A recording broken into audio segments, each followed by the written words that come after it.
So look, Reef Beef is a social experiment that Richard and I started several years ago. And what the deal is it's just us talking like whatever sort of aquarium people we are when after we meet at a trade show and we're talking and everyone's all loose and just talking and we speak freely. Sometimes we say cuss words, not egregiously, but it happens. So if you have very sensitive virgin ears, just understand what you're walking into.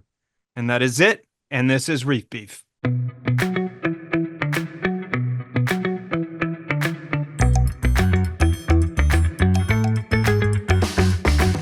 My name is Richard.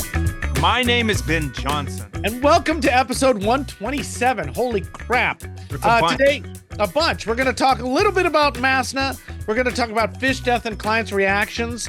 We're going to talk about NLRO. Rich traveled a whole bunch. Rich also had a spawn.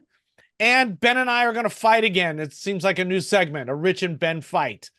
Welcome to this show, which is sponsored by saltwateraquarium.com. Powered by PolypLab. And sponsored by Champion Lighting and Supply. This, people of the world, is Reef Beef. How you doing, Ben?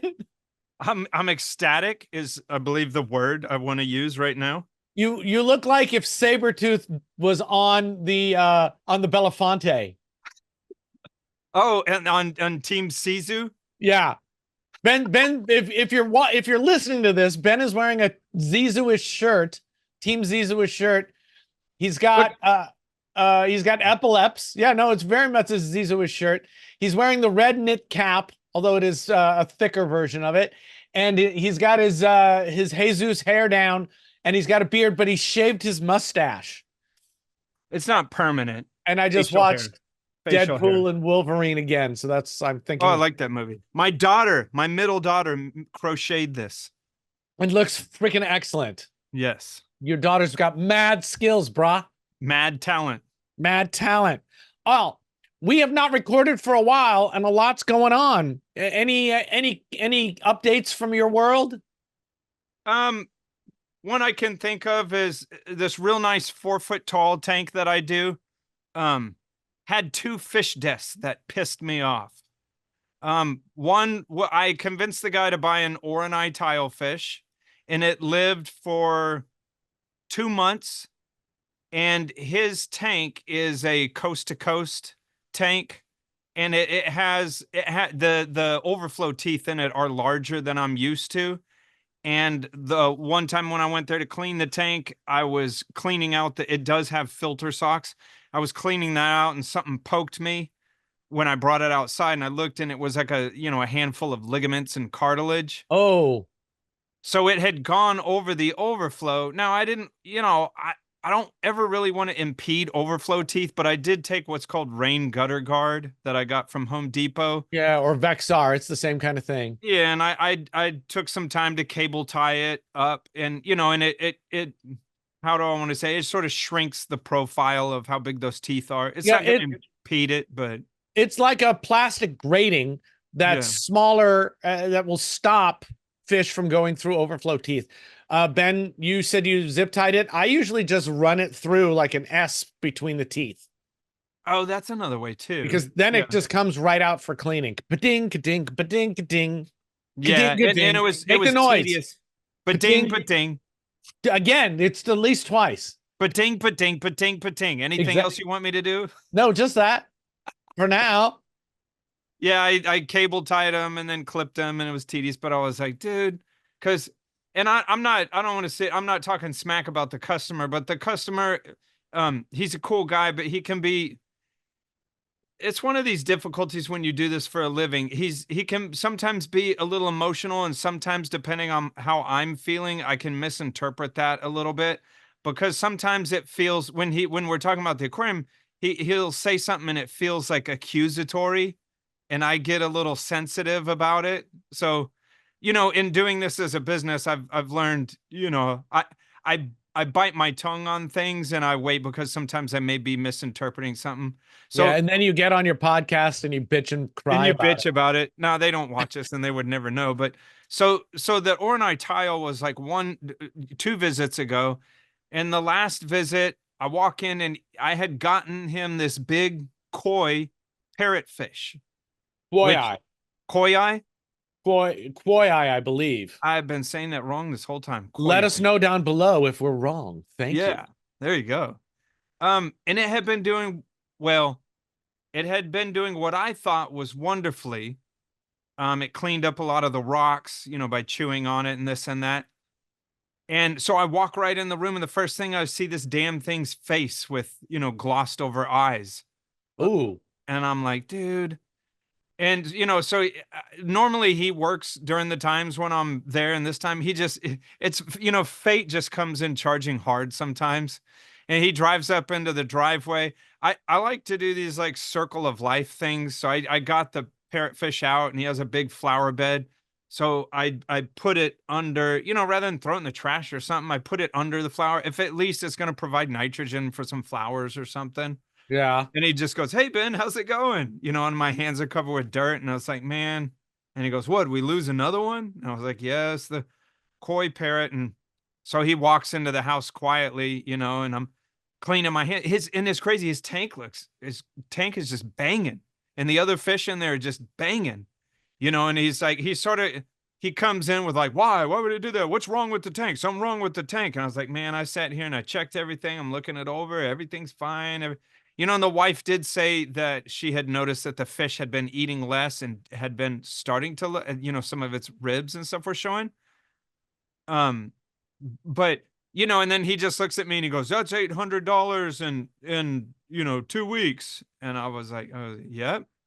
And then he leaves to go to dinner. But I'm glad I paused myself because the way he said it, and I really felt like, dude, it's not mishandling of the tank, because the way he sort of announced it was like, and I guess what I want to tell of that story is that people, keeping a reef, keeping an aquarium is hard enough. And then imagine you do this for a living. So you have another layer of person on top of that can sort of judge you or push on you for, it pissed me off too.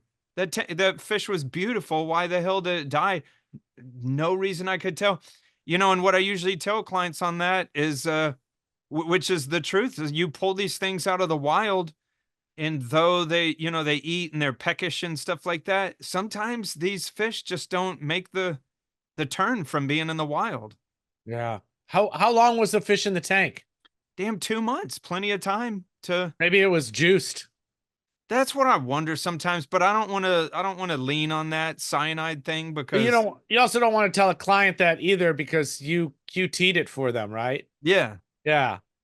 Yeah, so I mean it was in my possession for like 3 months. Yeah. But That so sounds like juicing. well, and if it is koi, so and I know that they're predominantly vegetarians. We put nori in the tank, but he had largely ignored that. Yeah, they're not really vegetarian in that way. Really? Well, they take big chunks of algae and rock and chew it up, but they eat everything. They're Yeah. not gonna their nori is not something that would normally be something I would imagine they would go after. It's just not Would what they would you do. call a parrotfish a specialized eater? Yeah, it's got that big beak. It takes chunks out of the rock. Maybe not in the mode of how it eats, but what it eats. Like maybe it needed some tunicate, some sponge, it wasn't getting something. No, I think Really? I would say it was juiced. Ugh. I don't want that specter to rear its ugly head again. That's what it feels like. Ugh. The symptoms you say are cyanide poisoning symptoms. It does fine for 3 months. It eats, everything's good, and then it starts getting sunken in and stops eating and then dies. It's exactly what this was. That's just par for the course for it. Ugh. Um, I wonder, I fear about that because like my overarching thought is, the world economy is in the slumps, and those people that catch fish, for their sustenance, maybe there's like less fish that they're catching, and they're like, man, we really need to zonk some things out to. I mean, is it? yeah, I think it never went away. And I think it's just depends on where the fish came from and where it was collected and by who. That's And true. there's good places in Indo now, and there's bad places in Indo now. So if you're getting it from Indo, it could be from your just don't know, Yeah. it could be good or it could not be good on any particular fish on any particular order. And that's why I wonder when a certain fish is normally, you're used to this fish costing about this much, and then you get a slew of online retailers that are like, we got these for this. It's like, how the hell did you get that so cheap? Yeah, yeah. Because we threw cyanide in the water. It's definitely squintable. Now, from what I understand, it's changing and it seems to be getting better, but it has not stopped at all. I mean, we can't pretend like we have any knowledge that it's stopped, as far as I know. I just thought it was funny because right before the client left again, he was like, "That's $800 in 2 weeks," and I was just looking at him. I was like, "Yep." I was like, Is it my fault? Like, come on, dude." I think he wanted you to blow him. That's a hell of a way to ask for that. Right? Isn't that special service? I'm a direct kind of guy. Just say drop to your knees. I think that most service people I know just blow their clients. I put the service in service. Hell yeah. No, that is a weird thing because you're just like, yeah, it's and how many times can you explain? Yeah, fish die sometimes. I didn't, So this is all a risk, Not to kick a dead horse, but so like this client has, and I get this kind of client that had been like some sort of hobbyist for many years, but yeah, I meet them and they're like, oh, they know that I know more about it than they do. So they're like, you do it and take care of it. But, I want to and everyone has their moments, but I just want to say like, dude, sometimes this shit just doesn't take and I hate to say it, but this is the price of reef keeping. Yeah. And who knows what's going on in his life, Yeah, I don't know. Maybe he just got him on a grumpy day and he didn't want to go to dinner wherever he was going, or yeah, McDonald's ran out of Big Macs. Yeah, it could be anything. All the times that we talk about what you say about your clients on the show, and you continue to do it. So I think it's awesome. Because they don't watch the show. It's what the people want, though. People want. Is that what I become? Is just a court jester? I just provide. What am I, a clown to you? Do I make you laugh? Become? What do you mean become?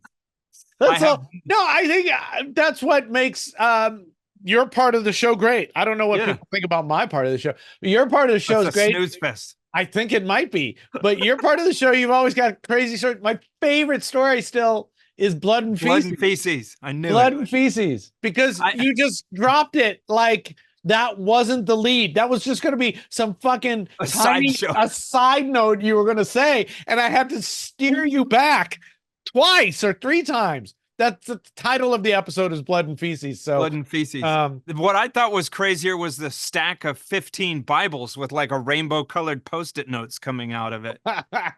Yeah, no, that's par for the course in America. Blood and Feces, and only par for the course.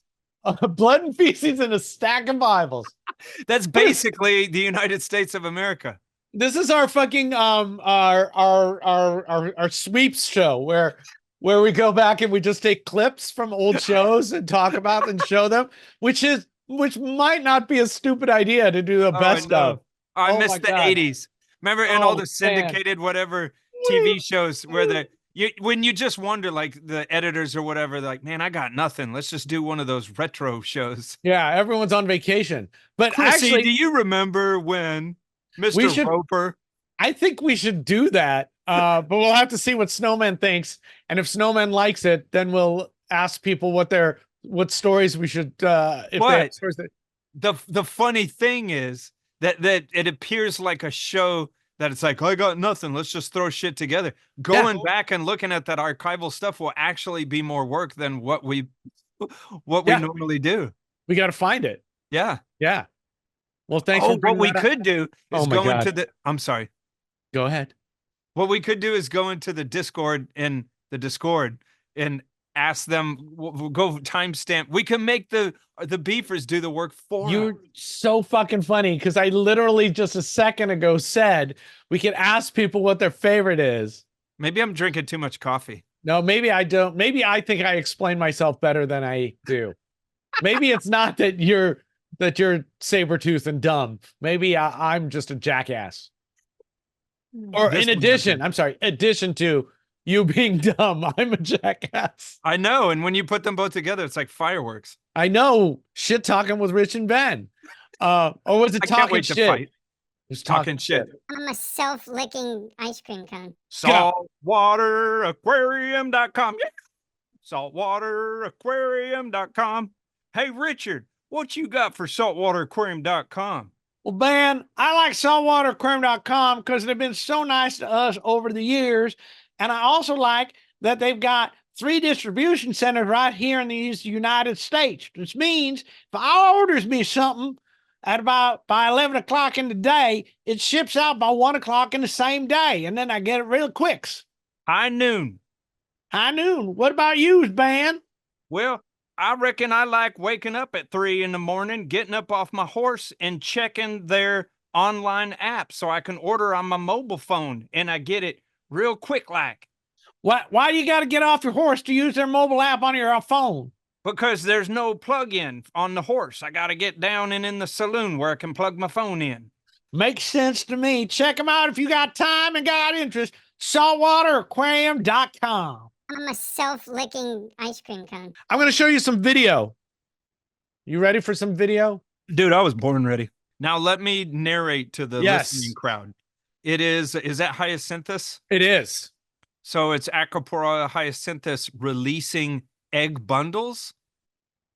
Yes. Or should I say egg and sperm bundles? Sure. Okay. And it's cool. They float away. So like, is that slowed down or that's real? No. That's the speed they were coming at. It looks like in slow motion because I turned all the flow off when they start to go. So it makes it easier for me to collect them. Their buoyancy is weird because they don't like zip up like a beach ball. Yeah. Well, that one is. But in the wild, it's not going to be, the water's not going to be this calm. So they're sort of. No. But, you know, there's some weird things about this spawn. I didn't expect the spawn to go until December, and only half of the corals went. And so another split spawn? At about 14 hours, the cultures crashed. So I don't have any of these. Oh, shit. And so that could be a bunch of things. As you know, it's been a hard year. So I may not have been feeding as much, and I may not have closed up the tanks early enough. So they may be confused. I also this year left the moonlights on the skylights on, and usually I turn them off and just use the LSM. So maybe I got a split spawn for all kinds of reasons. Maybe it's not a split spawn. Maybe they went the day before. The night before, I was prepping for a colonoscopy. So I didn't check because I didn't expect them to go really until December, until the next month.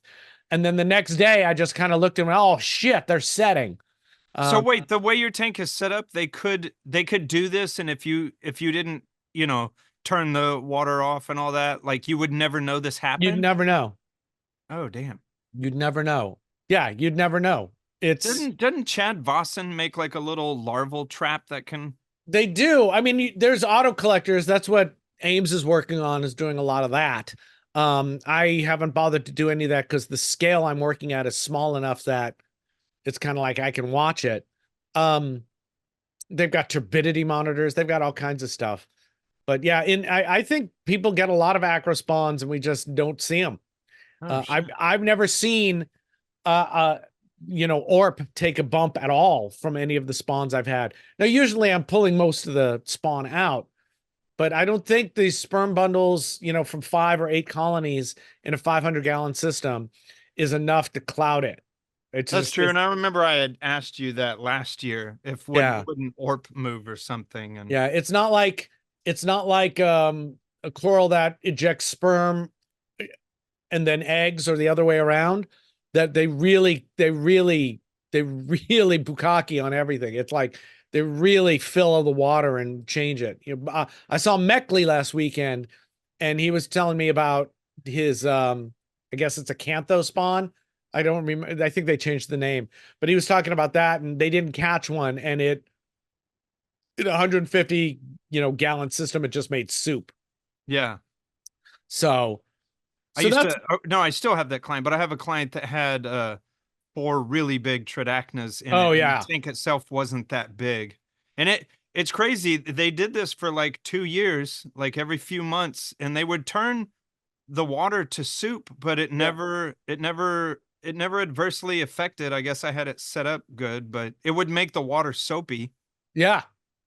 Yeah. So I think that happens more than not.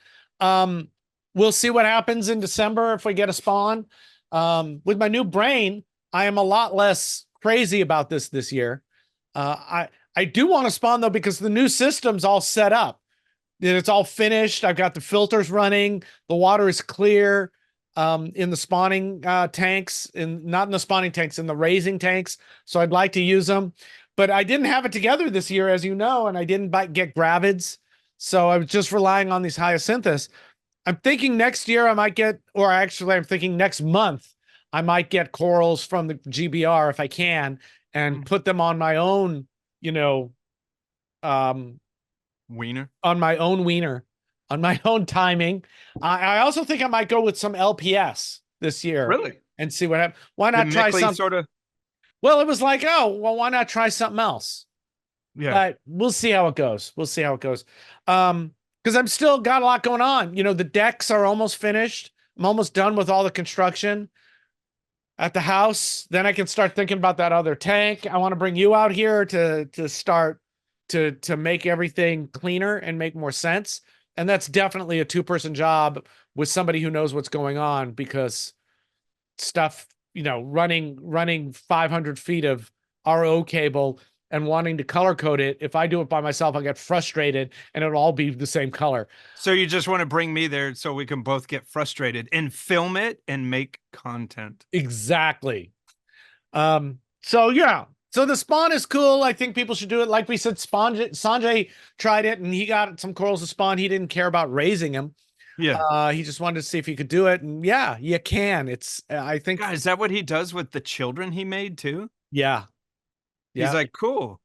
All yeah, right, whatever. Whatever. Go throw that little fetus out in the snow. Yeah. Oh, look, it made it. Wow. Post fetus. A baby. Throw that baby out in the snow. Post pre-fetus. Post pre-fetus. I'm a self-licking ice cream cone. Champion lighting and supply and supply. Champion lighting and supply and supply. Hey, Richard. We got you're what are you from F Troop? What the hell is going on? I'm a bandito. Champion Lighting by Todd at Champion sent me a box. I ordered a pump and he sent me some other stuff. The first thing is, what is this stuff if I'm holding, Ben? Oh, that you can't see.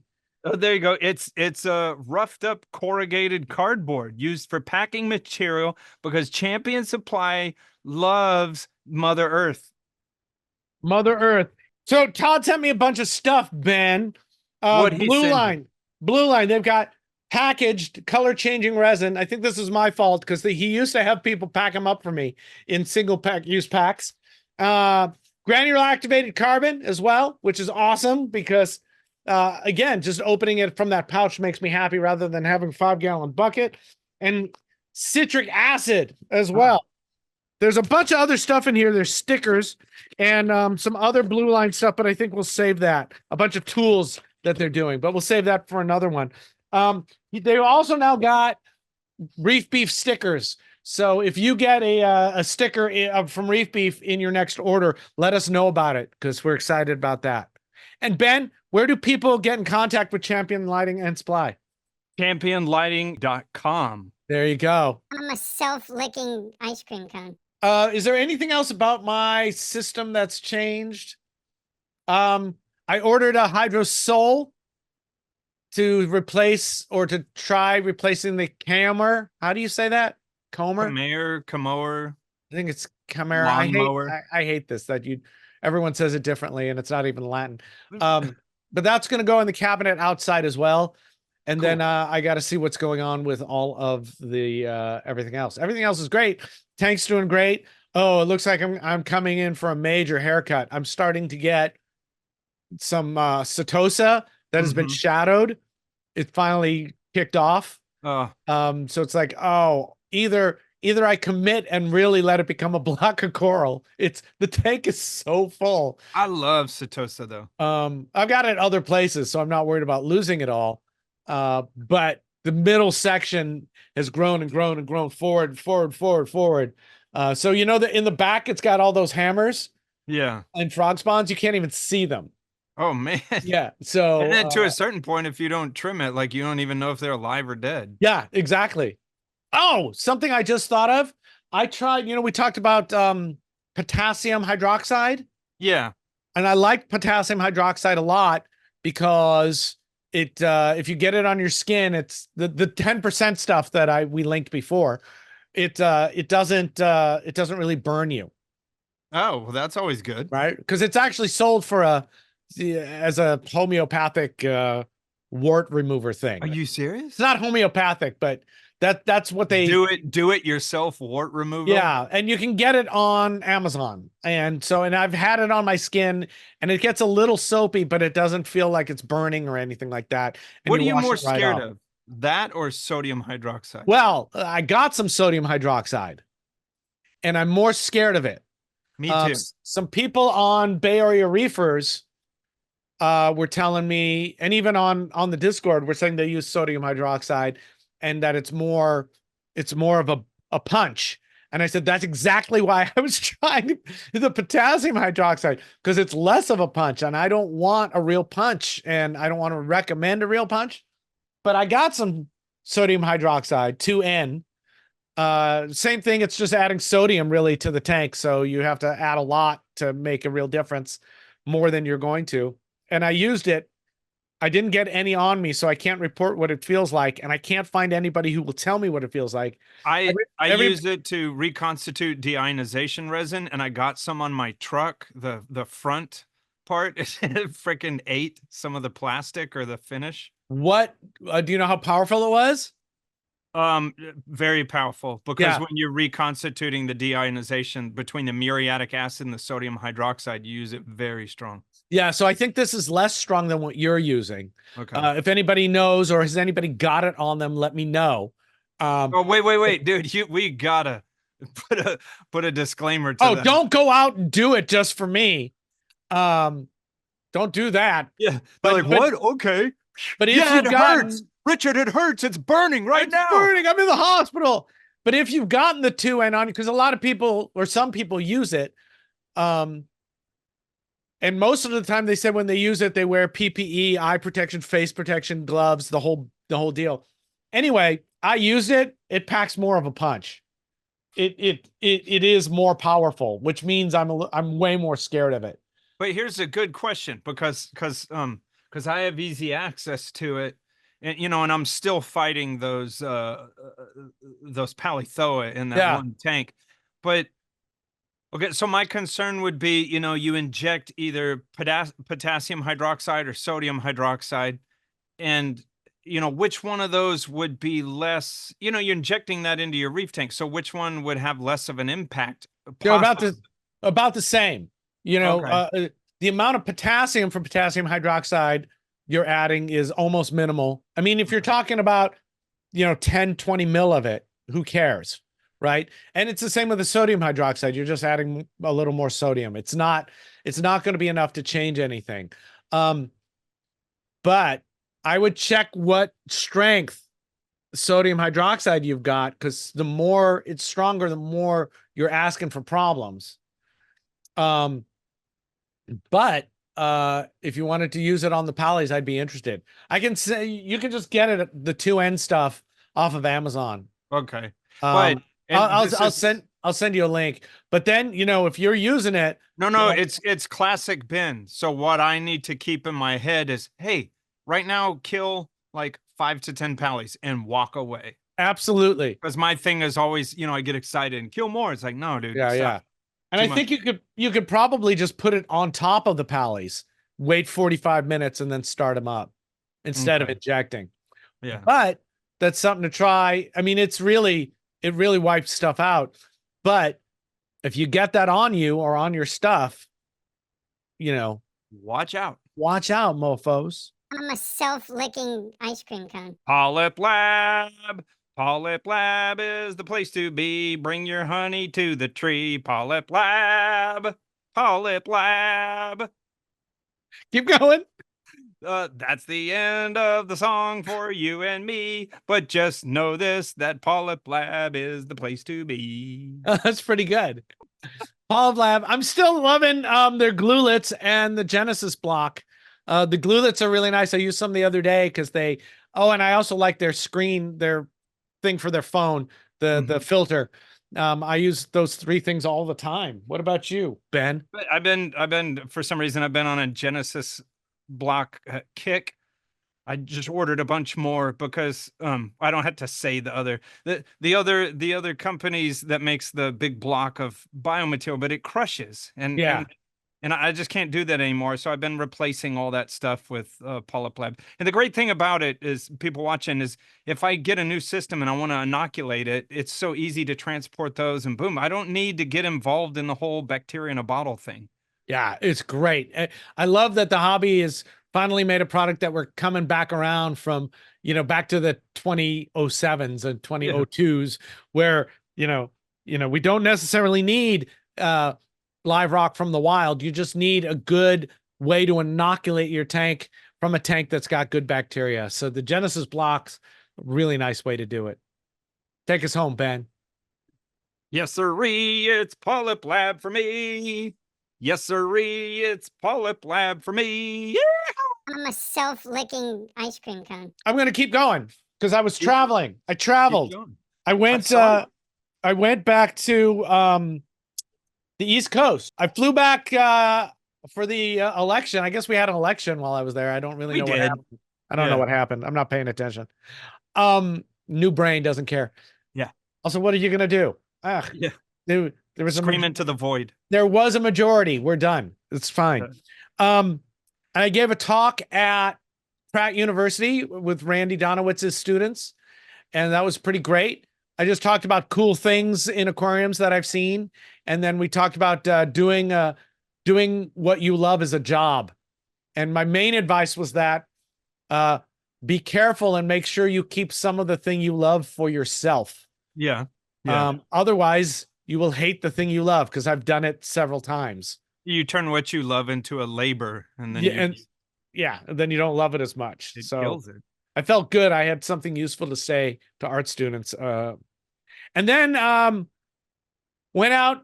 Randy and I drove to Long Island. We saw Andrew Sandler. And wait. It's Long Island. Long Island. By the way, Randy's tanks look freaking great. I love Randy. That's my homie. Pratt, his tanks look so good. And a cool freshwater one too. The freshwater one's very cool. He was fighting some ick that seemed to have resolved.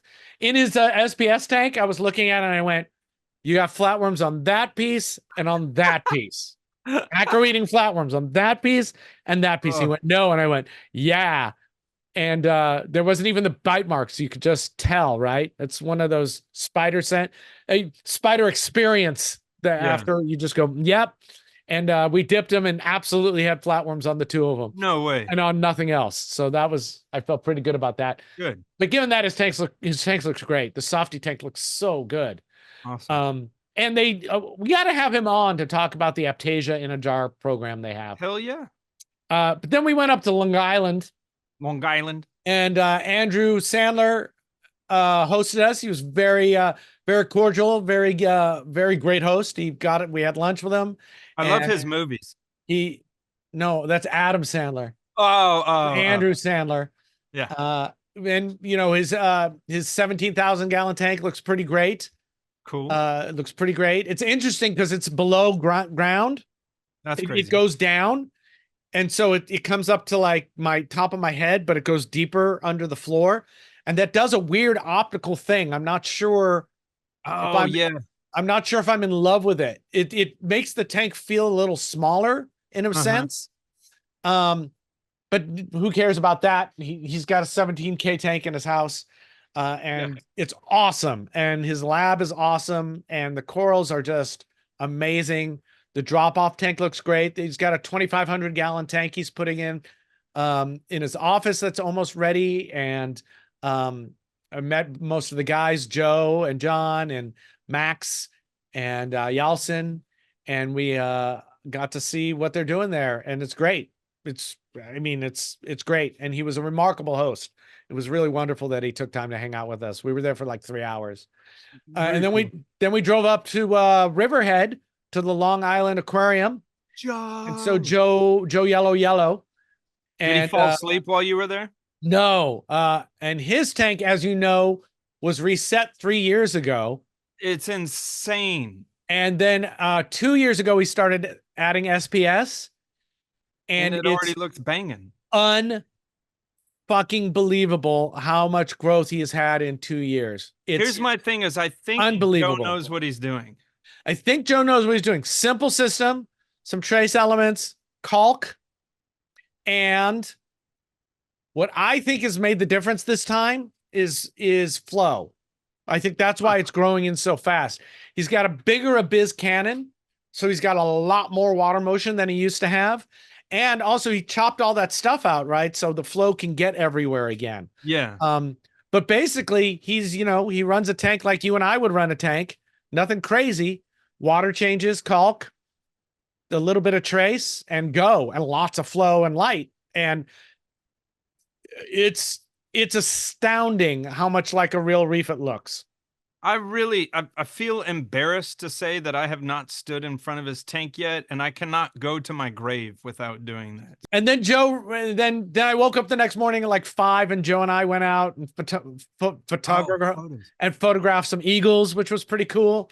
And then we drove up the coast and took a ferry, and then drove some more to Boston, where we went to Boston's Frags Giving event. You're not doing your colloquialisms very well. Boston. It was wicked awesome. You went to the harbor? We went through the harbor. Through the harbor. Someone's gonna stab us. And the guys at the BRS, Boston Reefing Society, put on a great show and were super great hosts. Corey and Chris and Joe and Paul, fantastic. Just a great show. 1-day show. Mark Levinson spoke, I spoke, Chris Meckley spoke, and Andrew Sandler spoke. Great. The talks were well attended, even though they were in another building, and it was a 1-day show. What did you talk about? I talked about my reef keeping recipe, which the day before I went, I don't have recipes are done. They don't make any sense. Such a hypocrite. And so I changed the talk, and I think it was pretty effective. I did about 20 or 25 sides of I believe. I'll go through them next time. It's just I believe instead of saying what I think you should do, it was this is what I think I do. This is why I do this. I thought you were going to say this is what I think you should do. No, so, and I did, I got 3 jokes. I had a Whitney Houston joke, and then I talked about tanks and why I believe some of that stuff, and the difference between a simple theory of running a reef tank, which I think I have, and a stupid, dumb, complicated Albert Teal doing of the system, because my system's stupid complex. Yeah. But the idea behind it is super basic. Yeah. Right. So that's what I talked about. James Biggers was there. Todd was there. Oh yeah. Bunch of reefers were there. It was incredible to be walking around and have people come up and say, "Hey, how you doing?" and shake my hand and say, "Hey, your podcast helped save my tank," and awesome. All kinds of great stuff. It was really wonderful. And they were all glad I wasn't there. No, everyone was asking why you were there. One of them brought candy corn and gave it to Mark Levinson, which was hysterical. Because he loves it. Mark Levinson didn't understand why a beefer was giving him candy corn. He didn't remember why. And it was pretty great. And I liked the talk a lot. So I'll probably be working on that and giving it again. Cool. There was a guy bull reefing, I think he is. It looks like his tank got poisoned. It seems like somebody poisoned his tank. He came in public. He came in the next morning, and all his corals looked shitty, and his polyfilter that he runs was blue. Copper. Yeah. And he was like, this is fucking crazy. And then they tested the water a few times and it had copper in it and was like, And there's no way that you're going to get those levels that abruptly from, hardware yeah. piping or anything. He also said he had, there was more water in the system than when he left. Is this a store? He's an online seller. Nice guy. And it's terrible because I don't want to think anybody in our community would do that. I've heard of it before. It's happened, Yeah. The evidence seems pretty pointing to someone did something shitty. Hey, isn't that don't do shitty things like that. That's fucked up. Don't do it. But isn't that like I could see the scenario like he sold something to someone and they had some sort of problem and then they're like, oh, and so they're gonna. I never understood that though, to hurt the animals because you're trying to hurt the person. Exactly. I mean, and I his think daughter was there with him. Strike you down with a lightning bolt. Just fucking stupid. But other than that, the show was great. And then we all went to the hotel lobby and got pizza and sat there. Bob Stark was there. Bob Stark's the man. So it was just I'm trying to remember who else was there. It was really fun and was like what MACNA was. Why'd you have to say that? So I can tell you a couple things. One, if you don't know, why are you so sad, Ben? I've been babbling. Well, you it's say all some words. Toast. It's all vaporware. What do you mean? For people who don't know. MASNA, Marine Aquarium Societies in North America and Marine Aquarium Conference in North America, it's all vapored away. It's done. They put out MASNA put out a public thing just saying, that's it. That's it. So we need something else, right? So Andy Ryan, and it looks like this is really happening, that we are going to be doing a show next June. A conference, not a show. There won't be sales. There won't be vendors, except sponsors of the thing will have booths. Okay. Kind of modeled off of Raw and kind of modeled off of Symposium. Working on the name of it. It really looks like it's going to happen. There's about 10 or 12 people involved now in trying to make it happen.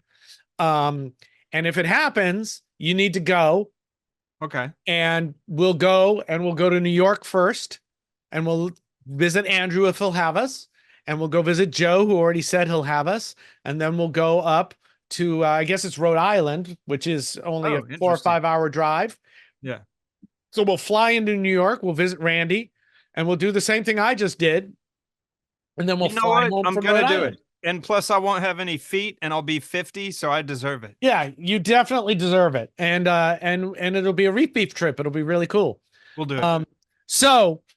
I'm hoping in the next 2 weeks, we're supposed to be evergreen, but we should have a pre-announcement coming out in the next month.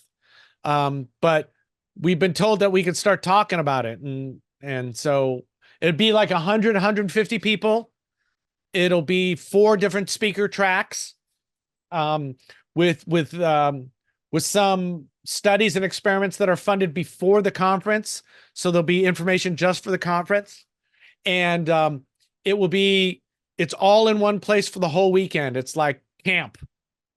We go there, we stay there. The talks are there. We party there. There'll be a beer tent. All the food's included. Everything's kind of included. Dare you say, MACNA Part 2? I mean, it's going to be its own thing. Yeah. But what has scared me about MACNA and MASNA, whatever, going away is like, and I guess I have a chip on my shoulder about this stuff, but whenever something old, like, and what was so great about MACNA was like informative and about the science and about the, and it was like a not for profit. So it wasn't, I just don't like all that like extreme commercialism, because some of them out there, they have speakers, but there's like dance music blaring while you're talking, and it's like an afterthought. Well, I want the education of it to be there. You can still make money to. That is the point of this show. Yeah, is that it's all the education part, except for a few booths for sponsors. Maybe the sponsors be able to get up and talk a little bit. Only 100, 150 people. Not insane, at least for the first year, to see how it goes. It'll be a little more expensive, right? But everything's included except alcohol. And it's for that face-to-face time with other reef keepers who are talking about interesting things rather than, oh, what can I go buy on the show floor? Yeah. Yeah. And hopefully the sponsors, we get the show gets sponsors that you'd want to see, you want to talk to about their stuff. So I feel really good about it. I like the idea of not doing sales and stuff and education at the same time, exactly like you were saying. This is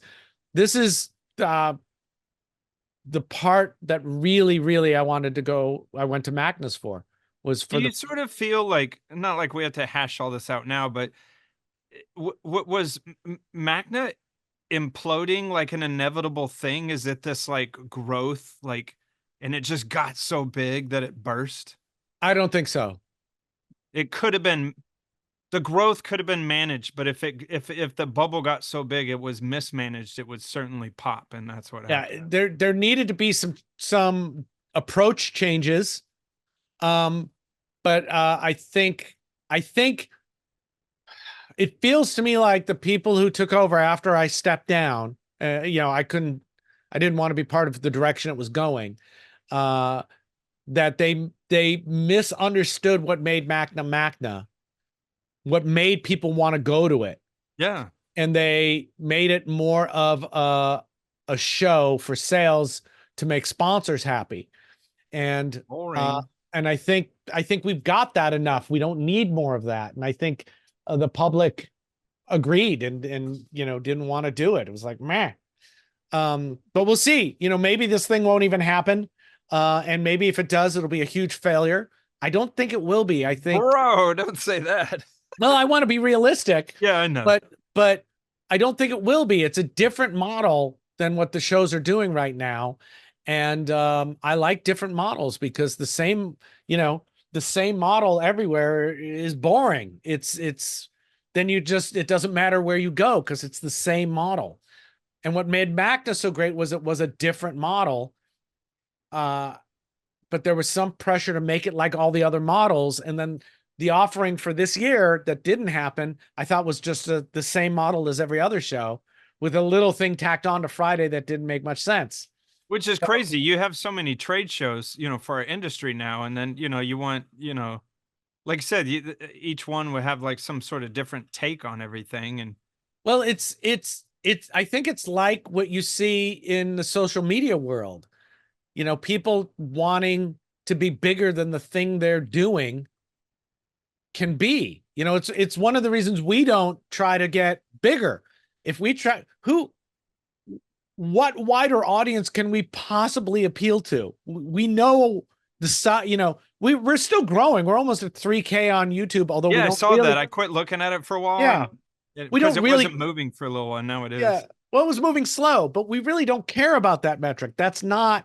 Yeah, like what would it even mean? Like we're growing in spite of ourselves. And we're not. We're growing because we're putting focus more on our community rather than on getting likes and clicks on YouTube, right? Yeah. That helps, but that's not what we are. If there's no way we can have 1 million followers, we're not broad enough of a discussion. Much to my little son's chagrin. And he keeps asking me when we're going to get 1 million. Exactly. We're not. We don't want it because then we'd be doing, oh, we would be doing. Look how many seahorses I can fit into this. Yeah. Oh, let's go see the ghost aquarium. It's like, actually, that would be cool. I'd go to the ghost aquarium. But it's like that. It's the shows are trying to be as big as they can so everyone can make as much money as they can. But that separates, that changes the kind of people who go to the show, right? The people who really loved MACNA, enjoyed looking at corals for sale and thought it was cool, but it wasn't why they went to the shows. They went to the show. So we're trying to capture all of that. So there we go. And that's how we get you to see Sandler's tank and Joe's tank and visit with Randy. I'm in. Sounds awesome. This is just something cool. I'm going to read it and then you'll react. This is from Taricha Jonathan, our friend Jonathan. Yeah. On on the instead of Facebook in the members section of the Discord. It's where you go instead of responding to social media reefing stuff because you want to stab yourself in the eye when you do that and have those conversations. Yeah. You post about it here and go, God, that's crazy. So there was, so you can get your energies out. Yeah. So this was one of those. And he writes, I'm still pondering what it means in the previous post that was just shared to me, what it means that all the corals died, but the tank is still thriving. So somewhere on Facebook, someone had said, oh, all the corals died, but the tank is thriving. Yes. And Jonathan said, this is like some sort of next level radical optimism. My water is wet, so all is well. NLRO, next level radical optimism. Oh, I like that. Jim Welsh wrote, and the Aptasia are doing great. Yes. And that just made me laugh so hard because that's what we see so much. And I let you respond. I mean, I love that as an acronym too, the NLRO, next level radical.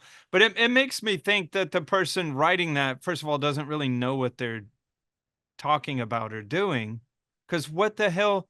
Basically, if you have a saltwater reef tank and all the corals die, but the tank is still thriving, you just have a fish only with live rock. And what is thriving even? What I mean, okay, so you have a fish only system. Right. What does it mean? It doesn't, it's the problem with communicating with a lot of hobbyists because my grandmother died, but her bones are thriving. Well, it's like, yeah, everything died, but my parameters are perfect. What are your parameters? That's a typical thing on like Facebook pages where they're like, oh, help me, my tank is this or that. And like, what are the parameters? Like, well, they're testing fine. Like, obviously fucking not. So we want not next level radical optimism. We want grounded hopefulness. Yeah. Next level radical optimism is like totally not seeing the forest for the trees. Yeah. I just loved that it really kind of summarizes that feeling of how can I even talk to you about this? Is that almost like that little meme where that dog's in the burning house and he's like, it's fine. Everything's fine. So that made me laugh. All right, you ready for a fight? I am ready. This is our new segment that we aired last episode. Ben and Rich fights. Another one I want, Reef Confessions. I have in my notes. But Adam, our good friend Adam Stoud, he writes, I've talked to both Ben and Rich about my tank's growth and the need to add alk and calcium beyond just calc water as I've reached the limit.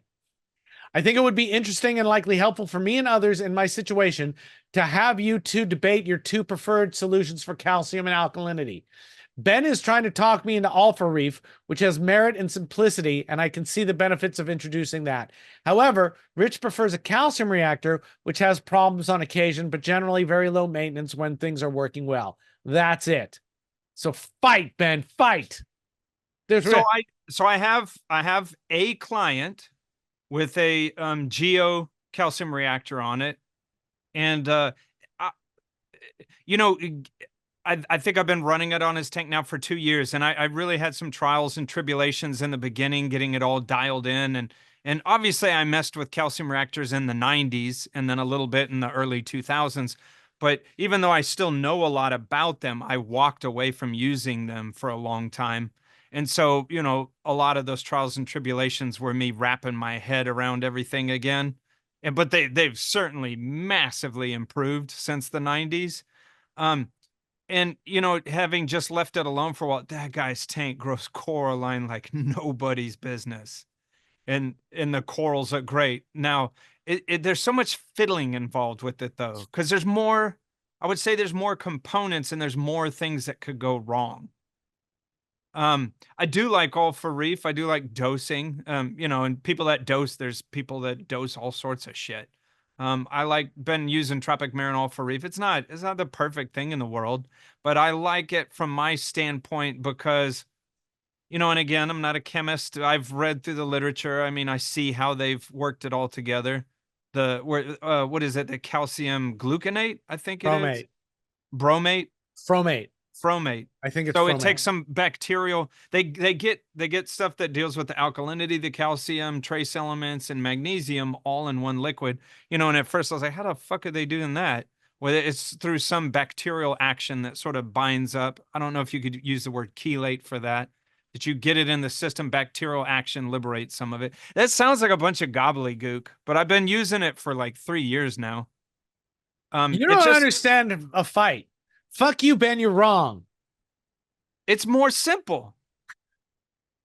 Wait, can you say is more simple a stupid phrase to use? Yes. That's why I'm winning this fight. It's simpler. You just need it's more simpler. More simpler. Yeah, already I'm winning. And this is how we get these elections. But let me ask you a couple questions, because really fighting with you most of the time is like fighting with a puppy dog. Is fighting with Matt Wandell. There's like this little 2% that we disagree on. Yeah. Sometimes though, in these fights, and if you're listening and you have more things Ben and I should fight about, we'd like to find them. We've talked about this before. I don't know if we talked about it on the show. So we kind of understand each other's position now. So this fight is going to be less bombastic than okay, let's get at it then. It's cheaper to get into, much cheaper. That's right. But Adam's got it like a 200+ gallon tank. So let me ask you this. So you're doing all for Reef on your clients, and you do it with a dosing pump? Yeah, Khmer doser. And it just doses all the time you're not there. Yeah, and so when I show up, I use a alkalinity test, and I check and see, and I either add a little bit or subtract a little bit. Occasionally, I calibrate it just to make sure it's. And how much does all for Reef on a 200-gallon tank cost a week? Okay, but see, here's the deal: is because you can buy the 1,600-gram container of dry stuff and reconstitute it into 10 liters. How much does that cost? I mean, I know how much it costs me on a wholesale level. What does that cost people? Just double it. $80, $100 for 10 liters. Yeah. And how fast do you go through 10 liters? It's very different. Let's say I have a 300-gallon high energy system that uses 280 mils a day. And I know Adam's tank, so his is not at that level. So I feel like he'd be somewhere around 100 mils a day. And you just have to check it it's so simple too. You just have to check your alkalinity from time to time and bump it up or less. You sort of chase it a little bit. Yeah. Your stupid calcium reactor has like 50,000. It can run out of CO2. Oh, the media is going down. Oh, the pH probe needs to be recalibrated. Oh, something's stuck in the peristaltic pump. Oh, whoa. Well, that last one you can't. You could have a problem too with the peristaltic pump. So take that away. But the peristaltic pump that you would use on a calcium reactor is a more expensive peristaltic pump and runs 24/7, whereas the one I'm dosing with is like low impact on the doser. Ben, you ignorant slut. Jane? Well, now you're mad because I'm beating you. No, yes, I am beat. I'm moving to all for Reef. I'm not. It depends on how long you're going, because what does it cost me on my calcium reactor now, right? Now that I've had it for 15 years, it cost me $50 in gas every 4 or 5 months, right? And then do you want me to concede things, or do you want me to push back? No, I don't. Do whatever you want to do, because I think the real answer here is they both will work, and it's up to you.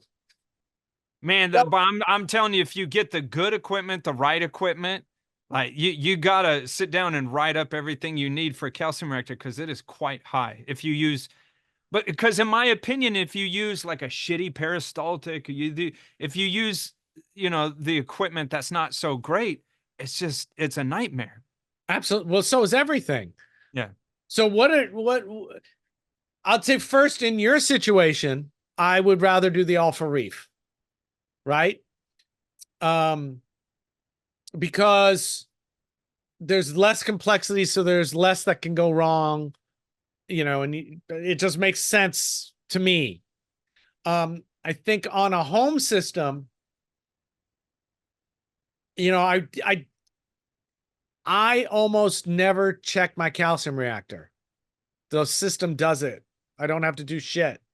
I know for a while on the show, I was having problems with my calcium reactor, but that's because I was fucking with it and trying new things and trying to do something differently. And I'm not doing that anymore. So I like the calcium reactor and caulk. I like running both. I was trying to push my calcium reactor. Also, it's too small. So it's too small to do everything I needed to do. And I was trying to push it. I have a couple tanks where I do that a little bit, where I run caulk through an Avast reactor and also do Alpha Reef. And I have, just because I don't know, I'm not going to sit there and quantify it, but I like the benefits that come from running caulk. Yeah. And I like the benefits of having two alkalinity possibilities on my system. If I go somewhere and the calcium reactor borks, or I've forgotten to check the tank to see if it's going to run out while I'm gone, which has happened recently, I can up the caulk and it's not, it keeps up. Now I know Adam has a Trident as well. So having a Trident for a calcium reactor, I think the Trident really made the calcium reactor super useful, because not only are you checking your pH, the pH only tells when to come on and off, but the alk is really what you're after in a calcium reactor. You're after, I think of it as an alk reactor. Alk machine, yeah. So if the alk is too high, it shuts off the CO2 and, it comes down till it tests again and it's within range and then comes back on again. And I really like that. And it is kind of set and forget for a long time, but it sounds like Alpha Reef as well. So this is a stupid fight. No, I know. I have another con is when you use a calcium reactor, you're going to tend to see a lower pH in your system. Nah, bullshit. Really? And it's for that reason I'm also running calc on that client that has the calcium reactor. Just turn off the calcium turn off the caulk for a week and see if the pH actually goes down. Okay, I can reverse that, because when we found a depressed pH in that client's tank, he's like, "What do we do?" And I was like, "Well, yeah, but that doesn't mean the pH is depressed from the calcium reactor. Also, is the effluent from the calcium reactor going through a cup of media before it goes to the tank? No, I've thought about doing that, but yeah, that helps. That helps the CO2 react. You could also do it. It doesn't, if there's already an air pump on the system somewhere, you put the effluent goes into a cup that's got an air bubbler in it. And I've wondered about that though, because carbon dioxide is readily absorbed into water. So if inside of a stand that's underneath the aquarium and you bubble carbon dioxide out, where's it going to go? Like right back? It depends how you had ventilated the stand. Absolutely. If you hook up your air pump to your mouth and you just breathe CO2 into it, that's not going to help. Which is why I like, at least the theory is through some calcium reactor media, some crushed coral. So it's got to get through all of that and react a whole lot. Yeah, I guess we should run these tests, or somebody else out there should run them and see. But I've never run into a problem. I know it feels Mind Story-y to me that your calcium reactor is going to drag down your pH. Really? I don't know. I mean, it did in his system, but I'll hand it to you that was why I said, hey, we need to put a K1 Avast caulk stirrer on here, and we did, and it didn't change anything. It didn't change anything. You got to run enough of everything. Yeah. So what would when I talked to Adam about this, it was the same. It was basically this discussion, except without the fuck you. Yeah. The fuck yous are always makes it more fun. I think there's a lot of personal preference in this. If you like the Alpha Reef, it certainly is a cheaper thing to try first. Well, and there's people that do the balling, you know, the 3 parts. There's people that do Yeah, ESV 2 parts. Adam wants it to be simple. If Oh, that's what I would tell someone is like write down I'm either going to use this or this. Write down what you're looking for. If you want it to be simple, certainly that's dosing alpha reef. Now, once you, but that's the thing, you know, if you've done a calcium reactor and you got all the right stuff, and then, you know, go through a couple, it sounds terrible. You go through a couple months of trying to dial it in. Once it's dialed in, it's pretty fucking simple. yeah, but that's the same thing with the fucking. Were you saying that for alpha reef or a calcium reactor? No, for a calcium reactor, it does get simple once you get it.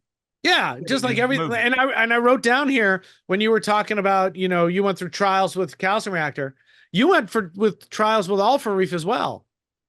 Well, alpha reef, I think once you get again, so it's the fight over, so I can truthfully speak to pros. No, the fight's never over. You're wrong. Okay. Basically, I won. I won. I won. Okay, fight's over. Ding ding. It's like ding, Jake ding, Paul, I Mike won. Tyson fight. Yeah. Who won that? I didn't even see. Oh, don't even get me started. Well, technically, Jake Paul won, but it was such bullshit. And if you even knew who either of those people are, you knew that it was going to be a bullshit fight anyways. Well, listen, I don't care who won. Jake Paul. Yeah, Tyson sucks. Or whatever, Paul. I get those brothers mixed up. Paul Rudd? Paul Rudd. Yeah, Paul Rudd beat up Mike Tyson. Ant-Man fighting Mike Tyson. He shrunk and went inside of his ear and punched his brain. It bit his ear off. Yeah. What were you going to say? Well, go down in the comments and tell us why Ben won this fight. and go down in the comments and tell us how Richard could have shored up his argument better. Oh, don't just say how Richard won. Yeah.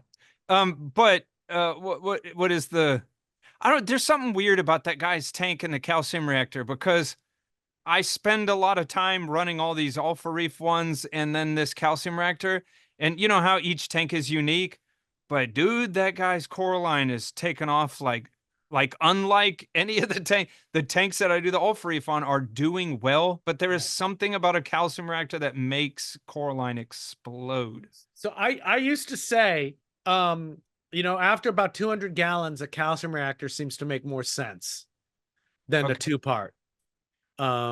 This guy has a 150, so it's on the small side. Because you have to keep adding, you know, you start going through, if you go through 10 liters of alpha reef in a month, is that possible? Oh, no. On a high demand system? Couple of months? I mean, I use a 5-gallon jug, and on Randy's tank, that's that high energy one that uses 280 a day. And I think I'll put like 2 to 3 gallons of alpha reef in it, and it's just like months. Yeah, no, that makes sense. So yeah, it might be cheaper, and it might work just as well. And if you have a bigger tank, you need to make all this make sense. Yeah, you need to buy the 1,600 gram. I say dry, but it's sort of moist stuff, and you reconstitute it into 10 liters. So you make yourself 10. You can buy it pre-made, but that breakdown is like, if you go anything lower than that 1,600, this costs more to get you that alpha reef. Well, if the results are the same, I don't know if that's true or not. You know, maybe I can make some kind of bullshit holistic argument, you know, that you're dissolving old coral skeletons and liberating all the shit that's in them that was successful, that's somehow better, you know, it produces better results, then that's a good reason to use a calcium reactor. But besides that, it seems like both systems have the same amount of complexity. You know, with a calcium reactor, you got to deal with a CO2 tank. With the alpha reef, you got to deal with a alpha reef, you know, reservoir, and you've got to mix up your alpha reef, and you got to pay attention to that. So it's not complicated. Well, neither is a calcium reactor. Man, I disagree on that. Like on that client, so he's got the nice who is that? That's Kamar but they make the Game the out. one that runs 24/7. It's sort of expensive. It's like $300 or $400. Yeah, that's the one I have. And I'm there every other week. And I think the other frustrating thing is where your peristaltic picks up from. Like I'll try to move it here and there because invariably some debris get in there. And I show up at his house and his peristaltic's making a weird noise. And I look and the little nipples, the in and the out, like there's some debris stuck. And so Oh, put a filter on it, man. I've done that before too. And like I put a filter sock in the sump and then put it in the filter sock just sitting No, there. there's let me tell you, Creative VCA, Vivid Creative. Yeah, you Products, had one time like a little inline. they've got two versions of a filter. They've got one little kind of TPU thing that you just shove over the intake line, right? And that works pretty well. They've also got another thing that's actually got a filter screen on it that works really well as well. I like that one better because I think it's got more surface area. I do need to get that because, to get it unclogged, I got to like unscrew shit and pull it off Yeah, and blah, blah, no, blah. It's annoying as hell. But if do a I could filter. just do that down at the intake would be much easier. And if you put on a filter sock, the problem is the end can go against the filter sock and then it's harder to get your water and you might not get as much. Yeah. But, yeah, that's just basic peristaltic pH probe. Or you could run it off your return. You don't have to run it from a peristaltic. Yeah, that's the old school way. Do a side stream. Sometimes that can be a little variable again if stuff gets clogged in there. And that's the way we used to do it in the 90s.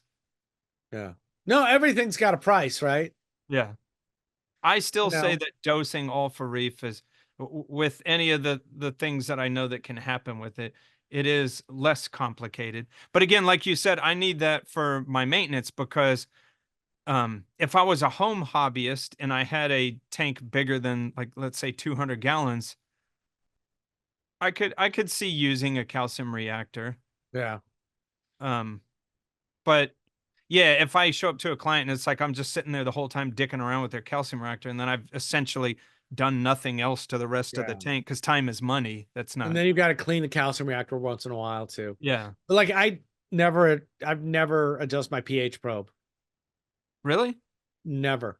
I try to be hyper vigilant about it, but it's not like I've seen it. There was that time I remember I shared it in Discord where some weird sponge or some weird crust. Oh, you gotta clean it off once in a while, but I never calibrate it because I don't care as long as it's working. I don't care what the actual numbers are. For me, that's dangerous because that's what trips off whether it's doing the CO2 or not. That's right. But then you just keep adjusting those numbers. Yeah. So but you got to adjust that with anything anyway. That's why you're doing your alkalinity test once a week to see what. That's what I'm going to say is like I got to sit there and test alkalinity and then sit there and it's funny. It's a slow way because then I got to like make a sort of guess, adjust it, and then I had to wait till I'm back next, and I just had to remember.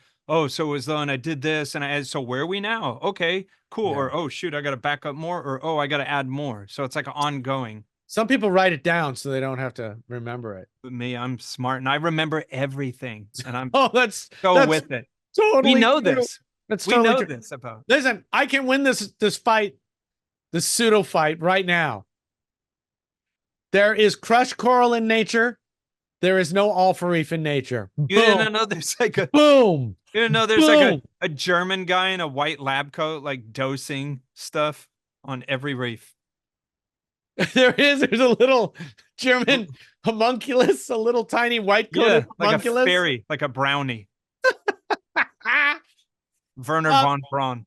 So what would I tell Adam? Go F yourself. I would probably tell Adam, try Alpha Reef first. And see if it works for you. It's a less expensive in. That's what I would say. Yeah, I mean if it's a smaller buy-in, right? Yeah. But now that the fight's over, I would say too, maybe the Alpha Reef is just a stepping stone to. Yeah. And your anecdote that the calcium reactor tank is better in some ways.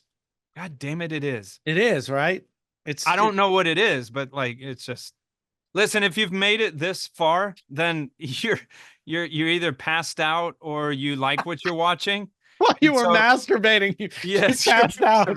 And it's if it takes you longer than an hour, then it's just let it go, let it go, let it go. No, but so like we're Reef Beef, okay? So people that are fans or whatever are people, we call them beefers. So if you want to call yourself a beefer because you like what you're watching, hey, just don't tell your friends because that could be embarrassing. But anyways, we're on this platform called Discord where all of us beefers go on there and we have different channels and you can, further the conversation that we're having here. And we'd be awful proud to call you a beefer and to come. Yeah. And it's not a cult, but that's what a cult would say. Yeah. Yeah. And we've got a public section and then we got a members section because we got to keep the lights on somehow. Yeah. And, the different levels of membership, but even the smallest membership level gets you into the member part of the Discord where we have special stuff. And that's what's cool. You can get this content for free, or you can buy in a little bit or a lot. And the little bit of buy-in just helps keep us doing it. Yeah. I realize, I pay Sam Harris and Very Bad Wizards like $8 a month or $10 a month or something like that. And I don't listen to them that much anymore, but I like the idea that I'm supporting them because I think it's good. So same thing. Yeah. And you don't have to. You don't have to. But you fucking should. Yeah. Because Ben needs enough money to get a razor so he can shave his whole face. Yes. But I mean, how else am I going to pay for my Lamborghini? By blowing your clients. Yes, exactly. Full circle. Full circle. So check it out. reefbeefpodcast.com/membership. There's also merch you could buy, and you can just send us money without buy us a beer. We have. So we got all kinds of stuff. We're looking forward to having a beefer meetup at Reef Stock in March. And thank you, everyone. The conversations, we got a little slow down like we do every year at the end of the summer. And I think with the election coming up, it slowed down even more as people were thinking about that. And it started to pick up. And some of the discussions are so great. They're just great. You got Zach, who's doing all kinds of incredible observations and keeping track of everything. I think we need to have Zach on to go over his stuff. Although he says he doesn't like to do that, but we'll try to bother him. You can wear a mask. There's all kinds of it's all Jonathan's on there now all the time. It's just yummy conversation without any of the bullshit, which is great. So thank you to everyone for making that happen. This episode is sponsored by who, Ben? It's sponsored by saltwateraquarium.com. And Champion word on the street is that it is also sponsored by Champion Lighting and Supply and powered by PolypLab. Man. You can remember a horse to water, but you can't make them drink. You can't make them drink. So, remember, we are only tourists in this life. Only tourists, but the view is nice. And we'll talk to you next time. Special thanks to our Prime and Gold level beefers, Farhad, Joe's Coral Reef, and Jason C., Brittany, James B., Scott C., Jim W., John W., Adam S., Robert S., Ben J., Bay Area Reefers, and Francois C. And I want to apologize to Snowman because I think the last two ads were very long. Yes. Are you enthusiastic to do the I am. It better be good. It better be good. No pressure. No pressure. All the pressure, motherfucker. It better be good. Make it good. It's got to be short. It's got to be punchy. It's got to be interesting. And it's got to get the information across. You forgot one. What's that? You got to shut the fuck up first. I'm either Team Zizou or I'm that guy from Fat Albert. Should I pull out my Zizou shirt? No, it's back there. I don't care. Oh, I got to check one more thing. I made a joke and you couldn't even hear it. I didn't even hear it. What was your joke? It's even better. Are you sure? Why would I shit you? You're my favorite turd. I couldn't find what you're looking for. No one's talking to you, Alexa. Yeah, look, see, it's the government, man. It's government. Get us out of here. Thank the beefers or something. This is like an IKEA where you don't know how to get out of here. I do, but I've been talking so much this episode. I'm sure the comments are going to be like, tell Rich to shut the fuck up. Yeah.